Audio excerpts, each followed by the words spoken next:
할렐루야. 이 시간 주님께서 여러분들 이곳 가운데 부르셨습니다. 들으십니까? 우리 다 같이 그 자리에서 일어나 볼까요?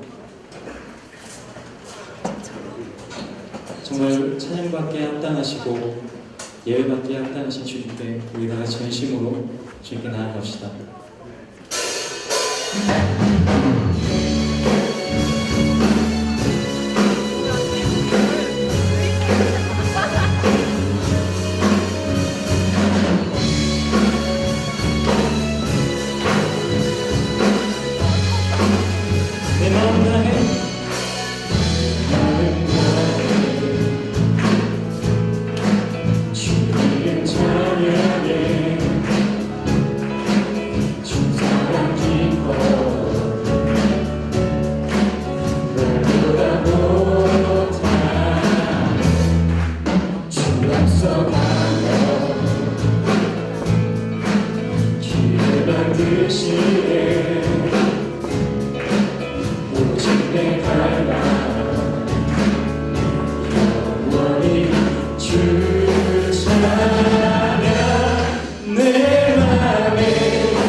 나의 영혼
주님은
나의 노래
말씀 함께 보기를 원하는데요. 신명기 15장 1절부터 우리 11절까지만 보도록 하겠습니다.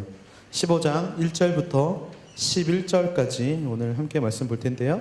제가 한 절, 여러분이 한 절 우리 교독하시고 마지막 11절 말씀 함께 합독하도록 하겠습니다. 매 7년마다 너희는 빚을 탕감해 주어야 한다. 그 방법은 이렇다. 모든 채권자가 자기 동료 이스라엘 사람에게 구워준 빚을 탕감해 주고 그 동료 이스라엘 사람이나 형제에게 독촉하지 말라는 것이다. 빚을 탕감해 주는 여호와의 때가 선포됐기 때문이다. 너희가 이방 사람들에게는 빚 독촉을 할 수 있지만 너희 형제가 꾼 빚에 대해서는 탕감해 주어야 한다. 아무튼 너희 가운데는 가난한 사람이 없어야 하는데 그것은 너희 하나님 여호와께서 너희에게 기업으로 차지하라고 주시는 그 땅에서 그분이 너희를 넉넉하게 복 주실 것이기 때문이다. 그러나 그것은 너희가 너희 하나님 여호와께 온전히 순종하고 내가 오늘 너희에게 주는 그 모든 명령들을 삼가 잘 지키면 그렇게 될 것이다.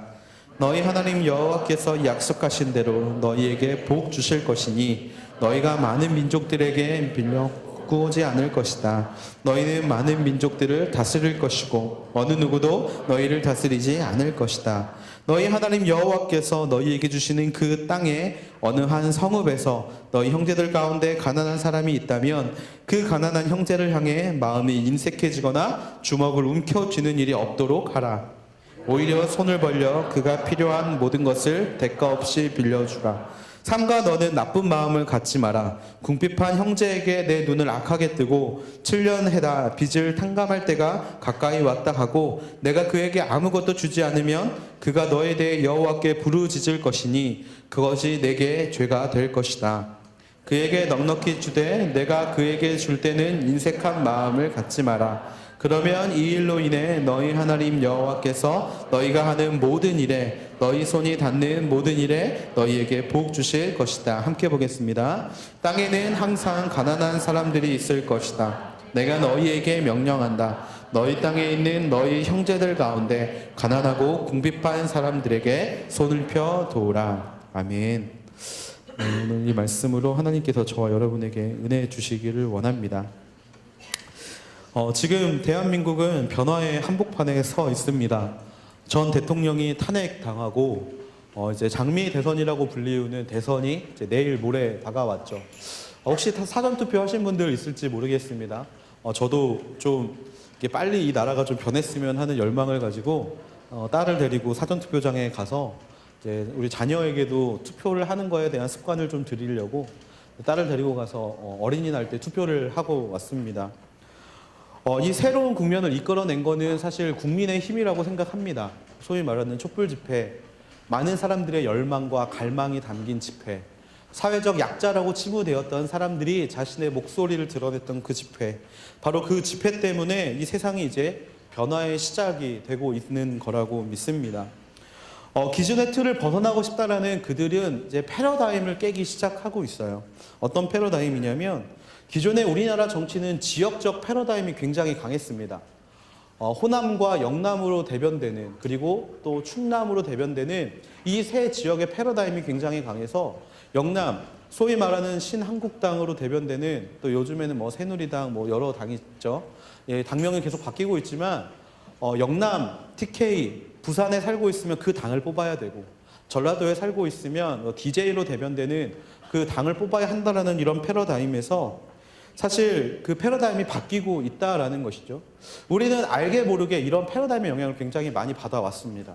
저만 해도, 저는 고향이 이제 정확히 말하면 전라남도 무안이라는 곳인데요.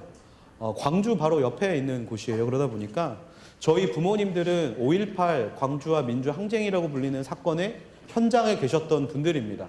그러다 보니까 이제 저도 어릴 때부터 그 굉장히 이런 지역적 패러다임이 굉장히 강한 문화 가운데 살았어요.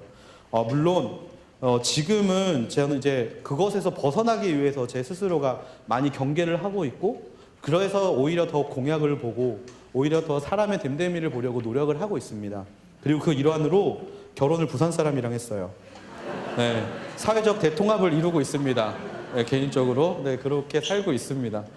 이번 선거는 물론 어른들이 이제 완전 나이 많으신 어르신들이 완전히 사라진 게 아니기 때문에 어느 정도 지역적 패러다임 무시할 수 없겠지만 많은 것들이 바뀌고 있다는 거죠. 그런데 어떻게 이런 변화가 이루어졌을까? 수없이 바꿔보려고 아무리 노력하고 그렇게 새로운 정치를 부르짖는 사람들이 많이 있어도 바뀌지 않았던 이 프레임에 대한 계기, 바로 정의에 대한 갈망에서 시작이 됐다라는 거죠. 이화여대 사람들에게 물어보면 그런 이야기를 하더라고요. 그냥 학교에 있는 조그만 문제 가지고 시작한 건데 고구마 줄기인 줄 알았는데 캐보니까 무령왕릉이 튀어나왔다. 뭐 이런 이야기를 하더라고요. 그 작은 열망, 정의에 대한 작은 열망이 사실 오늘의 이 상황을 이끌어냈다라는 겁니다. 그 핵심은 무엇이냐면요, 돈과 권력이면 뭐든지 가능했던 세상이 바뀌고 있다라는 거예요. 돈이 있고 권력만 있으면 자녀들을 아무렇지도 않게 입학시키고 있었던 세상, 자신의 자녀들에게 부를 세습시킬 수 있었던 상황, 내 권력으로 말미암아 오히려 가진 자가 더욱더 가진 세상이 사람들이 보기에 잘못된 것임을 깨닫고 이제 그것에 대해서 그것을 부셔버리고 싶고 바꾸고 싶다라는 사람의 열망이 오늘의 패러다임을 이끌어냈다라는 겁니다. 그러다 보니까 이번 선거에서 사람들의 관심이 가장 많은 분야 중에 하나가 이제 그 부의 재분배에 관한 문제라는 거예요. 부의 재분배.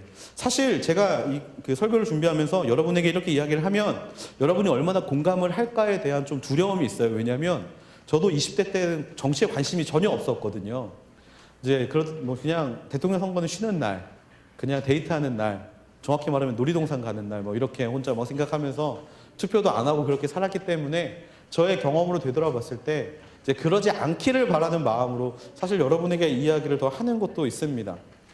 사람들은 관심이 많아요. 부의 재분배에 대해서. 그래서 많은 대통령 후보들이 그 부분에 대한 이야기를 가장 많이 합니다. 부자 증세를 하겠다. 법인세 인상하겠다. 소득세 차별 구간을 만들어내겠다. 또 복지는 이렇게 선별적으로 제공하겠다. 여러 부분들에 대해 특별히 부의 재분배에 대한 이야기를 합니다. 세상 사람들도 그것을 고민하고 있다는 거예요. 어떻게 하면 부의 재분배가 될까? 양극화가 되고 있는 지금의 상황을 어떻게 하면 우리가 해결할 수 있을까? 그것을 생각하고 있다는 겁니다. 이 부의 양극화는 어제 오늘의 일이 아니에요. 경제는 분명히 성장하고 있는데 임금이 따라가지를 못합니다. 분명히 경제 성장률은 3%가 넘는데 임금 증가율은 1점 몇 프로에 그치는 게 우리가 살고 있는 세상이에요. 물가 상승률이라는 게 있는데 거기에도 따라가지 못하는 건 당연하다 보니까 가계는 계속해서 적자가 일어납니다.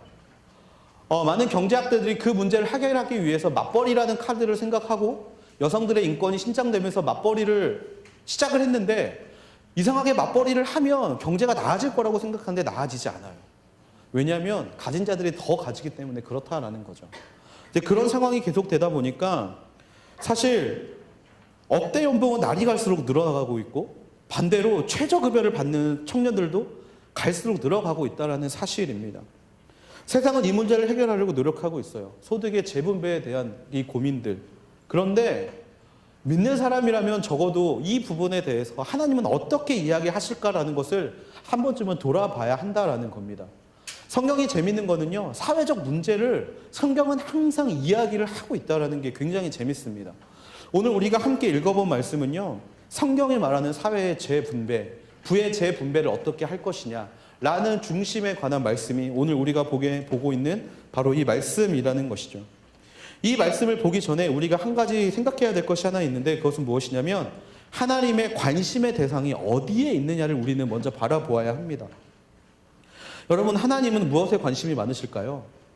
하나님은 무엇에 관심이 많으실까요? 생각해 보신 적 있습니까? 여러분에게 기쁜 소식을 좀 전해드리면 하나님은 결핍을 가지고 있는 사람들에게 관심이 많으시다라는 거예요. 여러분, 우리는 사실 다 결핍을 가지고 있지 않습니까? 무언가 부족해요. 항상 갖고 싶어 해요. 모든 것을 누리고 사는 사람이 없습니다. 그런데 감사하게도 하나님의 관심은 그 사람들에게 있다라는 거예요.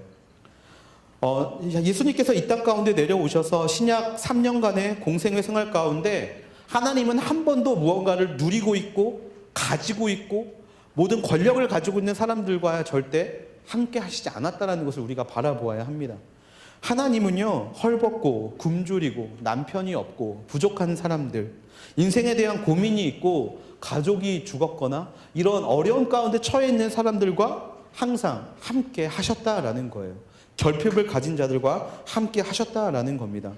누가복음 4장 18절에서 19절에 보면요, 예수님이 성전에서 회당에서 선포하시는 말씀인데요, 그 부분에서 예수님은 이렇게 말씀하고 계시죠.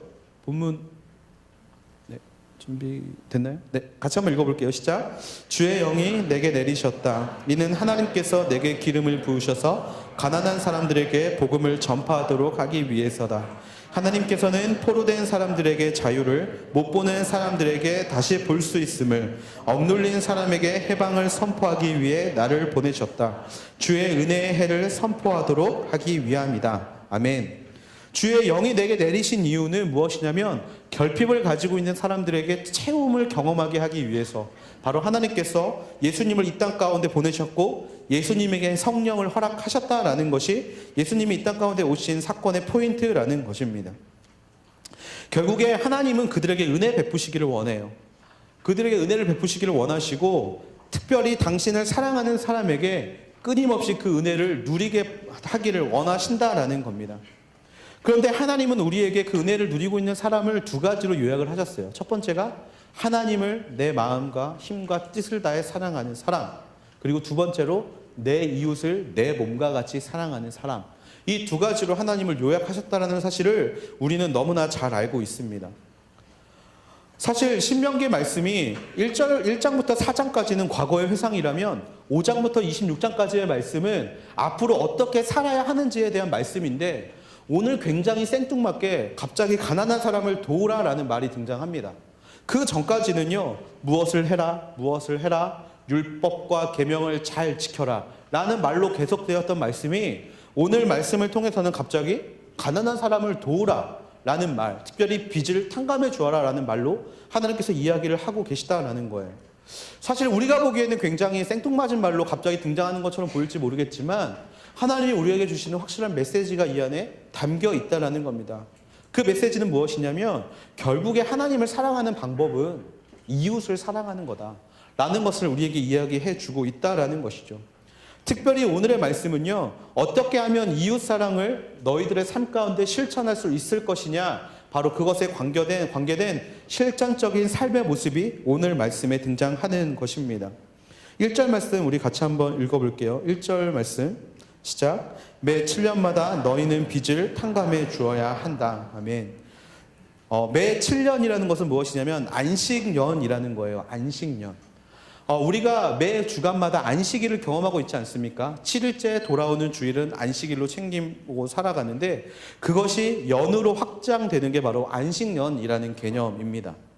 안식년의 의미는 무엇이냐면요. 하나님만 사랑하라는 거예요. 네가 가지고 있는 모든 것들을 잠깐 내려놓고 너의 일자리, 너의 땅, 또 네가 하는 목축업 모든 것 잠깐 내려놓고 쉬어라. 그 1년 동안은 하나님과 교제해라. 네가 노력하지 않아도 하나님은 너를 먹이시는 분이시고 네가 노력하지 않아도 하나님은 너와 너의 가정을 돌보시는 분인 것을 너희가 행동함으로 깨닫게 되는 시간을 가져라라는 게 안식년의 목적입니다. 나를 먹이시고 입히시는 분이 하나님이라는 걸 선포하는 때가 바로 이 안식년이라는 거예요. 여호와는 나의 목자시니 내게 부족함이 없다라는 고백, 바로 이 고백이 언제 나오는 고백이냐면 안식년에 나오는 고백이라는 것입니다.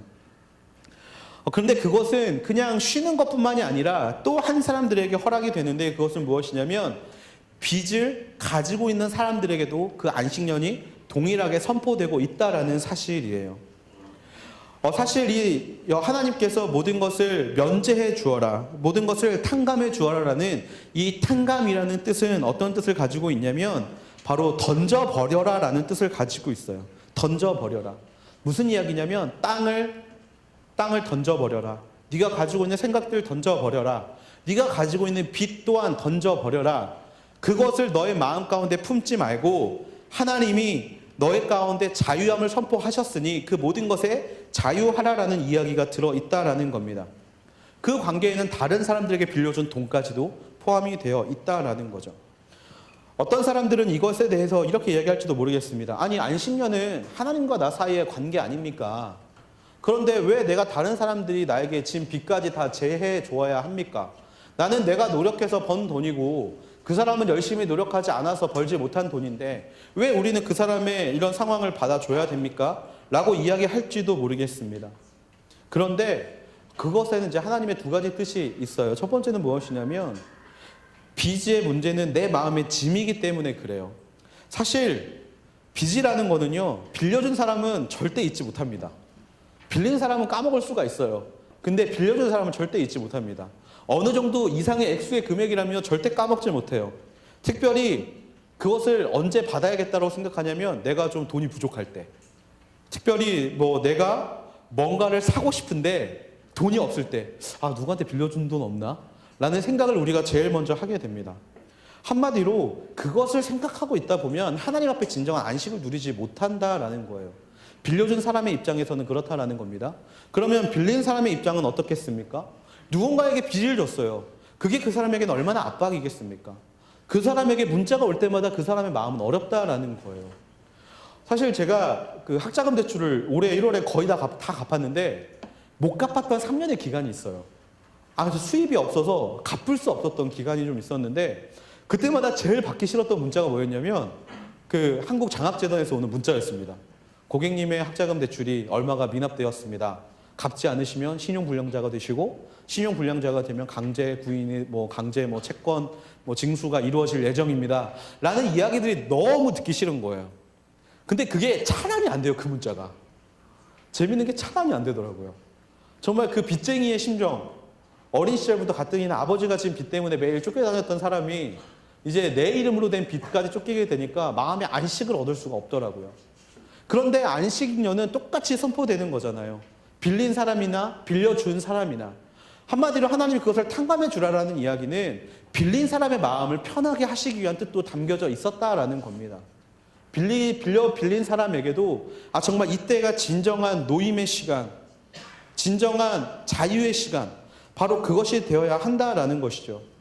이웃을 내 몸과 같이 사랑하라라는 말씀에는 그것도 포함되어 있다라는 겁니다. 네가 편하게 쉬고 있다면 너와 똑같은 고민을 가지고 있는 사람들도 편히 쉬게 해 주어라 라는 하나님의 뜻이 그 안에 담겨져 있다라는 거예요. 그래서 하나님은 결국에 그 빚을 탕감해 주라고 이야기를 하십니다. 그래서 2절 말씀을 이야기하세요. 2절 말씀 같이 한번 읽어볼게요. 시작. 그 방법은 이렇다. 모든 채권자가 자기 동료 이스라엘 사람에게 꾸어준 빚을 탕감해주고 그 동료 이스라엘 사람이나 형제에게 독촉하지 말라는 것이다. 빚을 탕감해주는 여호와의 때가 선포됐기 때문이다. 아멘. 아까 말씀드렸지만 면제라는 것은 쉐미타, 샤마트라는 것이죠. 던져버려라. 모든 것을 다 던져버려라. 마찬가지로 빚까지도 던져버려라. 네 돈이 아니다. 처음부터 너의 것이 아니었다. 그러니까 던져버려라 라는 말씀이 바로 오늘의 말씀이라는 겁니다. 자유를 얻게 해주어라. 돈에 대해서 묶인 모든 상황 가운데 자유를 허락해 주어라. 7년 동안에 빚을 갚지 못했다라는 것, 사실 그 사람이 이 문제 가지고 얼마나 고민했겠습니까? 빚 갚고 싶죠. 돈만 있으면 바로 갚아버리고 싶죠. 7년 동안에 일을 했고 노력을 했다면 당연히 갚을 수 있는 상황이었으면 갚았을 거라는 거예요. 하지만 정말 그것이 할 수 없는 상황, 정말 그 빚을 갚을 수 없는 상황, 7년 동안이나 기간을 줬는데 갚지 못했던 상황이라면 놓아주어라 라는 게 하나님의 뜻이라는 것이죠. 1절부터 5절까지 그런데 이 탕감해 주라는 말이 굉장히 많이 나옵니다. 1절 말씀에 보면 너희는 빚을 탕감해 주어라. 2절 말씀에 보면 꾸어준 빚을 탕감해 주고 독촉하지 말라. 빚을 탕감해 주는 건 여호와의 때가 선포됐기 때문이다. 3절 말씀, 빚 독촉을 할 수 있지만 형제가 꾼 빚에 대해서는 탕감해 주어라. 4절 말씀, 그 땅에서 그분이 너에게 넉넉히 복을 주시기 때문에 탕감해 주어라.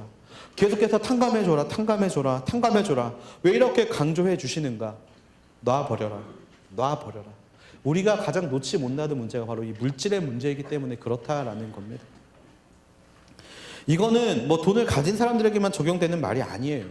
모든 사람들에게만 적용되는 말입니다. 그리고 돈을 빌려준 것뿐만이 아니라 모든 상황에서 적용되는 하나님의 말씀이라는 것이죠.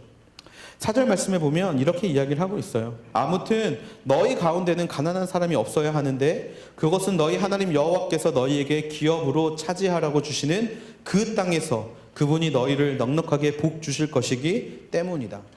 돈이 아깝지 않아서가 아니라, 너희가 돈을 빌려준 사람이 예뻐서가 아니라 하나님이 너희에게 복 주심이 있기 때문에 너희가 굳이 그것에 연연하지 않아도 하나님이 너희에게 채우실 것이다 라고 하나님께서 말씀하고 계시다라는 겁니다.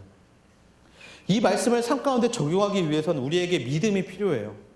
무엇에 대한 믿음이냐면 하나님이 우리에게 채워주시는 분이시고 하나님이 우리에게 갚아주시는 분이시다라는 것에 대한 믿음이라는 겁니다. 하나님은 우리의 인생에 부족함이 있을 때 채워주는 분임을 믿습니다. 아멘. 그리고 또한 우리의 인생 가운데 우리에게 넘치도록 부어주신 그 은혜를 다른 사람에게 사용했을 때 또한 넘치도록 부어주시는 분이심을 믿습니다. 아멘. 하나님은 분명히 그런 분이시라는 거예요. 그리고 그 분이라는 것에 대한 믿음이 있을 때 하나님은 우리의 인생 가운데 뭐라고 말씀하시느냐? 바로 넉넉하게 복을 주시는 분이라고 말씀하고 계시다라는 것이죠. 고린도전서 4장 7절에 보면 이런 말씀이 있습니다. 고린도전서 4장 7절 말씀 같이 한번 읽어볼게요. 시작. 누가 당신을 구별합니까? 당신이 가진 것 가운데 받지 않은 것이 무엇입니까? 당신이 받은 것이라면 왜 그렇지 않은 것처럼 자랑합니까? 결국에 하나님이 우리에게 주신 모든 것은, 우리가 누리고 있는 모든 것은 하나님이 주신 것이라는 거예요. 누군가가 준 것이기 때문에, 특별히 하나님이 주신 것이기 때문에 그것은 자랑할 거리가 아니다. 왜 너희는 그런 것 가지고 자랑하느냐? 라고 사도 바울이 이야기하고 있다라는 겁니다.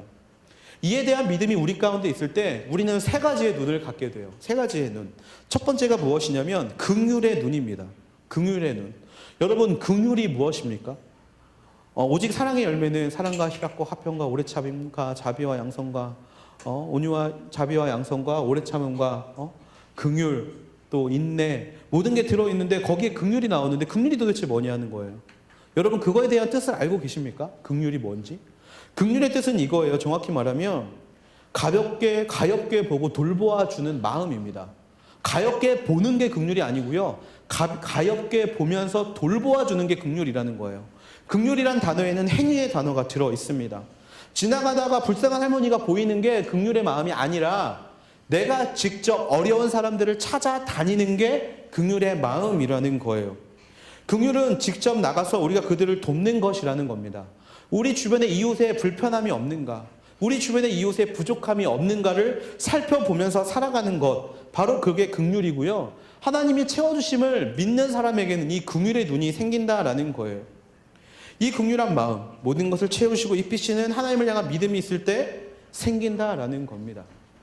제가 멘토로 모시는 목사님이 한 분 계세요. 그 목사님을 중학교 때 처음 뵀는데, 이 목사님이 이제 제 삶 가운데 사실 굉장히 많은 영향력을 미치는데, 일산에서 조그마한 교회를 운영하고 계십니다. 그런데 저는 이분을 저의 멘토로 이렇게 제가 생각하는 이유 중에 하나는 뭐냐면요. 이분은 한 달에 나온 급여의 200%를 구제 헌금으로 사용하세요. 그러니까 누군가를 계속해서 찾으러 다니시는 거예요. 내가 도와줄 사람이 있지는 않는가. 계속해서 찾으러 다니세요. 근데 저는 그런 삶을 살지 못하고 있다 보니까 이렇게 살아야 되는 게 맞다라는 걸 생각을 하는데, 그렇게 사시는 모습을 보면서 하루는 이렇게 질문을 했습니다. 최근의 이야기인데, 목사님을 찾아가서 이제 제가 목사 선서를 받는다라고 이야기를 하니까 이제 목사님이 저한테 그러시는 거예요. 야, 너 같은 놈이 목사하면 야, 개나 소나 다 목사하는 거다라고 이렇게 이야기를 하시더라고요. 그래서 너 한 달에 얼마 정도를 구제원금으로 쓰고 있냐 이야기를 하시길래, 제가 뭐 많이는 못 드리고요. 정확한 액수를 밝히는 거는 사실 좀 제가 제 자랑하는 것 같아가지고 말을 못 하겠고, 제가 얼마를 드리고 있습니다라고 이야기를 하니까 목사님이, 야, 그거 가지고 목사한다고? 야, 그런 거는 우리 장로님이면 너보다 100배를 더해 라고 막 저한테 막 이렇게 말씀하시는 분이에요. 그런데 제가 이제 목사님께 그런 질문을 했어요. 목사님은 버시는 것보다 사실 더 많이 구제를 하시잖아요. 그런데 어떻게 그렇게 사실 수 있는가를 물어봤는데, 목사님이 그런 이야기를 하시는 거예요. 너는 목사가 되겠다는 놈이 그런 것도 모르고 이렇게 어떻게 살려고 하느냐.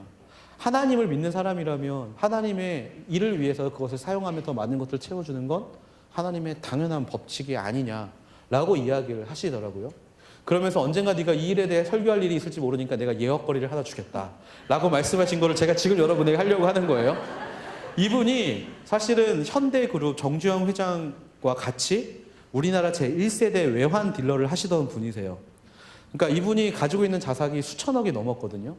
근데 이분이 그 상황 가운데 그 이탈리아를 방문했는데, 이탈리아 그 유럽 쪽에 그 베르사체라는 메이커가 있어요. 그 베르사체라는 메이커 그 사장을 만날 기회가 생겼다라는 거예요. 그런데 그 자리에서 이런저런 이야기를 하다가, 언젠가 한국도 발전할 거고 언젠가 한국도 유명 메이커들을 입을 날이 올 거다. 그러면 그때 이게 당신에게 큰 도움이 될 거다 라고 생각을 하면서 이 목사님께 그 베르사체 한국 총판의 판권을 파신 거예요. 한국 총판을 판 거예요. 근데 목사님은 이제 그때 비싼 돈이 아니었기 때문에 그냥 잊어버리고 있었던 거죠.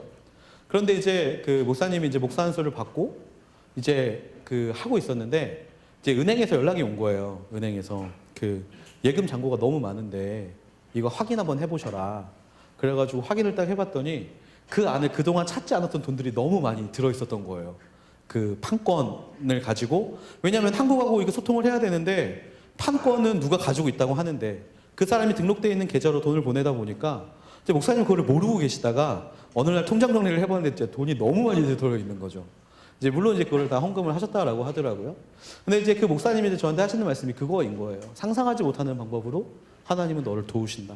상상하지 못하는 방법으로 네가 긍휼을 감당할 수 있는 마음으로 네가 살아간다라면 하나님은 너의 인생을 도우시고 넘치도록 부어주시는 분이 될 것이다 라는 이야기를 하시더라고요. 하나님을 향한 믿음이 있다면요, 우리는 이런 긍휼의 마음을 가져야 된다는 겁니다.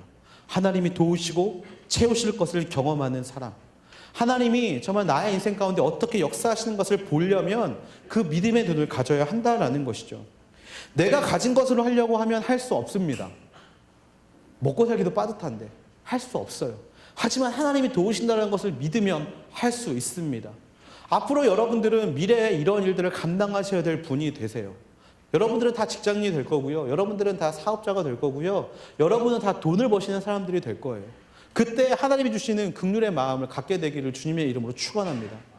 그리고 지금 여러분이 작은 것에서 섬길 수 있어야 그때도 섬길 수 있다는 사실을 기억하게 되기를 바랍니다. 작은 것에 충성하지 못하는 사람은 큰 일에 충성하지 못해요. 어찌나 그것들이 여러분의 삶 가운데 하나님이 주시는 첫 번째의 눈이 되기를 바랍니다.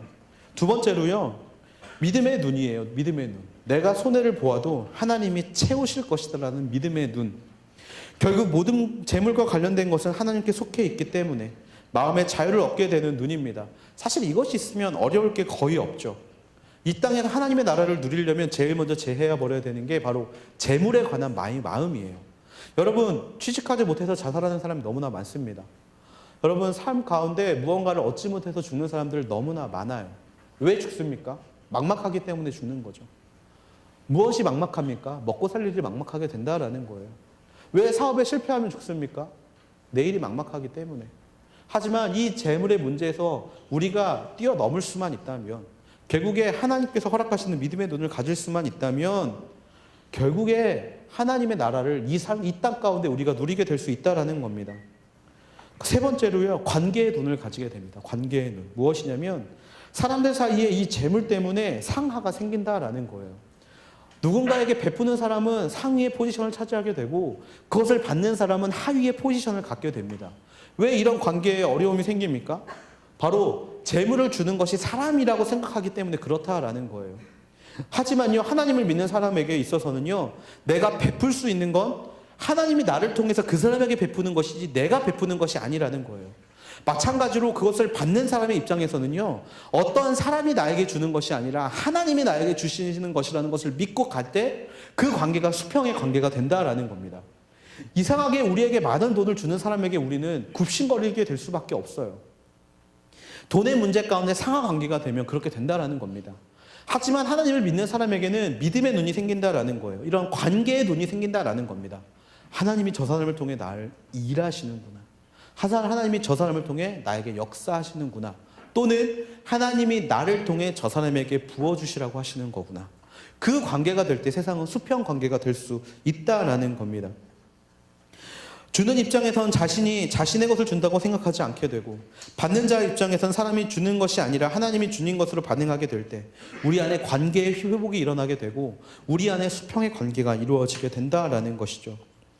이런 관계의 눈을 가지게 되면요, 이 세상은 평등해질 수밖에 없습니다. 내가 기부를 얼마를 합니다 라는 것에 대해서 우쭐해질 필요도 없고요, 내가 나라에게 얼마를 받습니다 라는 것에 대해서 자괴감을 가질 필요가 전혀 없다라는 거예요. 사실 저는 그러니까 이런 관계의 눈을 갖게 되는 게 그렇게 쉽지가 않아요. 사실 저도 그 파트 교역자 때 이제 결혼을 했기 때문에 이제 저희 와이프는 그 계약직 근무자였고 저는 또 이 파트 교역자의 삶을 살면서 결혼을 해서 집을 얻어야 되고 또 저희 그 딸을 이제 부양을 해야 되는 입장에서 이 문제가 사실 너무나 어려웠어요. 한 달에 둘이 합쳐봤자 수입이 뭐 150이 채 안 되는 그런 상황에서 정말 집세 내고 월세 내고 생활비 내고 학비 감당하고 또 써야 될 돈 감당하고 애기 분유값에 기저귀 값에 막 이런 거 저런 감당하니까 매일이 마이너스인 거예요. 그러다 보니까 이게 너무나 어려운 상황인데 하루는 지금도 이제 대청에서 같이 사역하시는 목사님이 저를 부르신 거예요. 같이 밥이나 좀 먹자 그래가지고 밥을 먹으러 갔는데 이제 그 목사님이 이제 밥을 사주시겠다고 거절할 이유가 없죠. 배고프면서 외식이라는 거를 모르면서 그냥 매일 집밥 먹고 돈이 없다 보니까 교회 밥이 3,000원이거든요. 그래서 와이프랑 둘이 교회 와서 밥 먹고 그냥 가고 그냥 이런 생활들을 좀 하면서 밥 사준다니까 얼마나 좋아요. 그렇게 갔는데 한창 밥을 먹고 있는데 갑자기 목사님이 저한테 봉투를 주시는 거예요. 굉장히 많은 돈이 담겨져 있는 봉투를 주시는데 갑자기 제 자존심이 확 상하는 거예요. 내가 그렇게 불쌍하게 보였나? 내가 그렇게 불쌍하게 보였나? 내가 그러니까 이렇게 도와주지 않으면 살 수 없는 존재로 보였나? 한 번도 어렵다는 이야기를 한 적이 없었고 한 번도 그 교역자들한테 나 지금 이렇게 힘드니까 도와달라고 이야기한 적 없는데 누군가가 나를 그냥 그런 손길을 내미는 게 너무 거북한 거예요, 제가. 근데 그 목사님이 저에게 그 이야기를 해주시더라고요. 저는 목사님 이거 안 받겠습니다. 아니 목사님 저도 교역자입니다. 저도 목사님과 똑같이 교회에서 사역하는 교역자고 하나님께서 채우시는 교역자라고 믿고 사는 사람인데 그냥 이렇게 동정 어린 이런 거는 받고 싶지 않습니다. 저도 한 가정의 가장이고 한 아이 아빠인데 이런 도움 받으면서 살고 싶지 않습니다 라고 이제 이야기를 했더니 그 목사님이 자기 이야기를 하시는 거예요. 자기도 파트 교역자 때 결혼을 했고 자기도 이제 두 아들을 키우면서 사는 게 너무 힘들었다. 근데 그때 한 목사님이 자기에게 찾아와서 이거를 베푸실 때 나도 너하고 똑같이 반응했다. 나 그렇게 도움받고 살고 싶지 않다. 하나님이 나를 도우실 거지 사람들에게 그렇게 도움받고 싶지 살고 싶지 않다. 라는 이야기를 했었다. 근데 그 목사님이 나에게 해주신 말이 무엇이었냐면 내가 너에게 주는 게 아니라 내가 누군가에게 받은 것을 너에게 흘려보내는 주는 거다. 그러니까 내가 주는 게 아니라 하나님이 주는 거다. 그러니까 이거를 내가 준다라고 생각하지 말아라. 내가 이걸 너에게 줌으로 인해서 너와 나의 관계가 어색해지기를 바라지 않고 네가 나에게 빚진 자의 마음으로 살아가는 거 바라지 않는다. 그냥 내가 받은 은혜 너에게 주는 것이기 때문에 하나님의 은혜를 받는다라고 생각하고 네가 이것을 받을 때 분명히 너를 통해서 다른 사람에게 이것이 흘러가게 될 것이다 라고 이야기를 하시는데 안 받을 수가 없더라고요. 그래서 받았습니다. 넙죽 받고요. 그리고 그것을 또 누군가에게 전해줬어요. 하나님의 법칙이 이런 것이더라고요. 관계라는 게 흘러가는 것이라는 겁니다. 그리고 하나님을 믿을 때 이 관계의 법칙이 성립이 된다라는 거예요.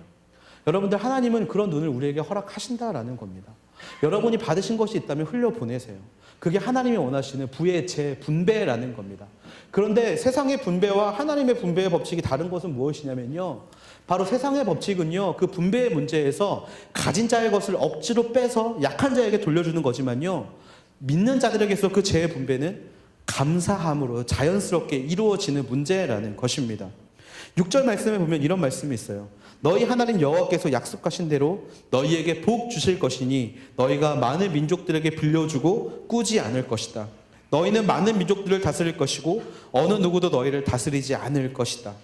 이 눈이 있다면 여호와의 약속을 신뢰할 수밖에 없게 된다라는 겁니다. 그리고요, 그 누구에게도 다스림을 받지 않고 그 누구에게도 어려움을 당하지 않는 상태가 된다라는 거예요. 사실 이 얼마나 아름다운 말씀입니까? 우리가 그냥 빚을 던져버리기만 해도, 특별히 우리가 가지고 있는 물질 다른 사람들에게 흘려보내기만 해도 우리는 자유함을 경험하게 된다라는 거예요. 그런데 그 상황 가운데 우리가 경계해야 될 게 하나 있어요. 우리가 경계해야 될 것이 하나 있는데 그것이 바로 9절 말씀이에요. 9절 말씀.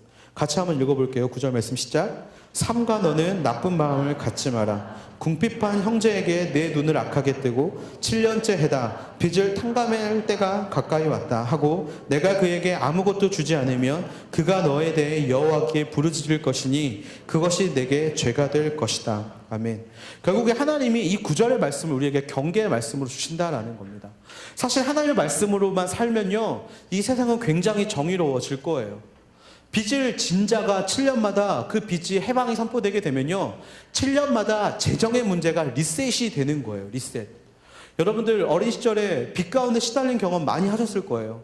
또 여러분 지금 그런 상황 가운데 많이 계실 거예요. 근데 그게 7년마다 면제가 되면 사람들이 어떻게 했습니까? 새로운 마음으로 다시금 시작할 수 있다라는 거예요. 세상이 악한 이유는 뭐냐면 그 부의 재분배의 문제가 해결이 되지 않는 게 문제라는 거예요. 가진 자들은 더 가지고 있는 자들은 더 가지게 되고 출발점이 다른 상황에 살다 보니까 우리의 마음이 어려운 것 아닙니까? 하지만 하나님의 말씀이 선포되는 것처럼 가진 자가 없는 자들을 채워주는 이런 초대 교회의 모습들이 우리 가운데 일어난다면 우리 세상은 아름다워질 거예요. 그런데 그것을 가로막고 있는 것이 있는데 그것이 무엇이냐면 바로 우리 스스로의 마음이라는 거예요. 그것을 하나님이 선포하셨어요. 근데 이런 사람들이 생긴다라는 겁니다. 내년 되면 7년째네. 돈 빌려주지 말아야지. 이웃이 죽어가고 있는데 돈 빌려주지 말아야지. 마찬가지로 돈을 빌리는 사람의 입장에서 내년에 7년째네. 완전 많이 빌려야겠다. 정말 나도 이 기회에 한번 한탕 해야겠다. 여기저기서 돈을 빌리고 그런 것들을 하지 말라는 말씀이라는 겁니다. 모든 사람들이 하나님의 말씀을 지키겠다고 서약할 때, 하나님의 말씀 앞에 내가 바로 서야겠다고 서약할 때 바로 하나님의 말씀하신 이 정의로운 사회가 이루어진다라는 거예요.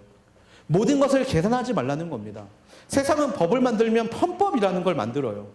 편법. 그 편법을 통해서 많은 것들을 이루어갑니다. 하지만 하나님의 법이 선포되는 그 순간 가운데 어떻게 하면 그것을 요리조리 비껴나갈까를 생각하지 말고 오직 사랑하는 마음으로, 이웃을 사랑한다는 마음으로 그 부의 재분배의 문제 앞에 너희가 바로 서라라고 하나님은 말씀하고 계시다라는 겁니다. 요한 1서 3장 17절에 보면 이런 말씀이 있어요. 누구든지 세상 재물을 갖고 있으면서 자기 형제나 자매의 궁핍함을 보고도 도와줄 마음이 없다면 어떻게 그 사람 안에 하나님의 사랑이 있다고 하겠습니까? 모든 문제를 방법의 문제로 접근하지 말고 사랑의 문제로 접근해라. 그것이 바로 이웃을 사랑하는 방법이고 그것이 하나님이 우리에게 주신 것을 기꺼이 돌려드리는 것이다 라고 하나님은 오늘 말씀을 통해 우리에게 말씀하고 계시다라는 겁니다. 말씀을 마무리하려고 합니다. 오늘 마지막 11절 말씀에 보면 하나님 우리에게 이렇게 말씀하세요. 땅에는 항상 가난한 사람들이 있을 것이다. 이 상황은 변하지 않을 것이다. 그 상황은 결코 변하지 않을 거야. 그런데 그런 사람들이 있다라고 해서 이거는 우리가 어떻게 바꿀 수 있는 문제가 아니야 라고 생각하지 말라고 하나님 우리를 통해 말씀하고 계십니다. 여러분, 주변에 헐벗고 굶주린 지체가 있습니까? 기꺼이 도우십시오. 그것이 이웃을 사랑하는 하나님의 방법입니다.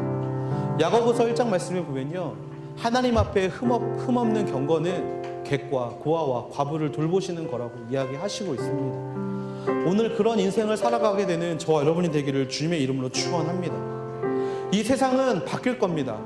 저는 그렇게 믿습니다. 하나님의 말씀이 세상 가운데 선포되고 있다면 이 세상은 분명히 바뀔 거라고 믿습니다.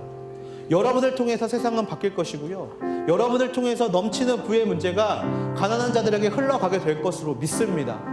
세상의 1%의 부를 가지고 있는 사람들이 그 부를 사용하면 세상의 절대 빈곤에 있는 85%의 빈곤층들이 다 오늘 하루 먹을 것을 걱정하지 않아도 된다고 이야기합니다.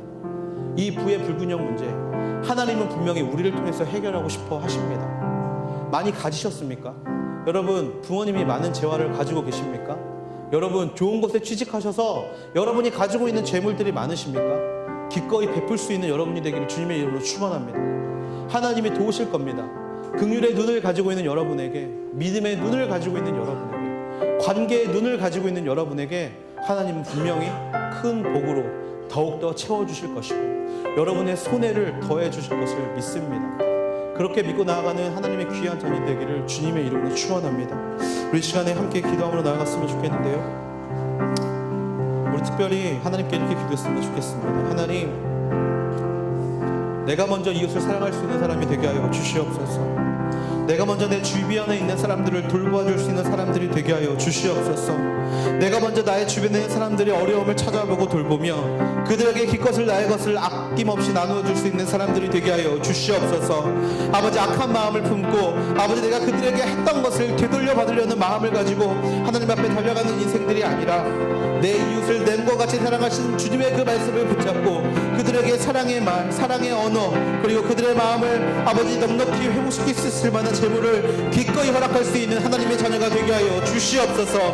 이 시간에 결단하게 되기를 원합니다. 내게 주신 것, 하나님이 주신 것이라는 믿음을 가지고 그들에게 기꺼이 베풀 수 있는 하나님의 자녀가 되게 하여 주시옵소서. 그렇게 결단한 사람들, 이 시간에 두 손 들고 주여 한번 부르짖고 통성으로 기도하러 나아가시겠습니다. 주여,